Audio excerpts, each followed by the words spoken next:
যে ঠিক যেমনটা করবে সে ঠিক তেমনটাই পাবে, একদিন আগে বা পরে। এটাই হবে।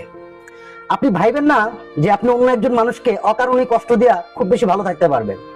খুব বেশি ভালো থাকতে পারবেন ঠিকই, কিন্তু সাময়িক সময়ের জন্য। এটাই হয়, এটাই হবে। অনেক সময় আমরা অনেকেই চিন্তা করি অন্য একজন মানুষকে কষ্ট দেয়া নিজের মধ্যে যে আনন্দ বা ওই সুখটুকু চিরস্থায়ী করতে। ভাই, ওই সুখটুকু বা ওই আনন্দটুকু খুব বেশি চিরস্থায়ী থাকে না। ওইটার এফেক্ট একটা সময় গিয়ে আপনার উপরও পড়বে।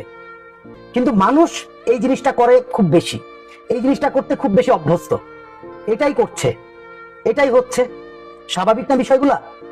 ভাই, স্বাভাবিক আপনার জন্য ভাই, কিন্তু আপনি যার সাথে এইসব সিচুয়েশন গুলা ক্রিয়েট করছেন না, তার জন্য এগুলা স্বাভাবিক না। আমরা অনেক সময় খুব বেশি বইয়া ফেলি, খুব বেশি। একটা মানুষকে খুব বেশি কষ্ট দিয়ে নিজের মধ্যে আনন্দ খুঁজে বেড়াই। এটা আসলে ভাই খুব অযৌক্তিক একটা বিষয়।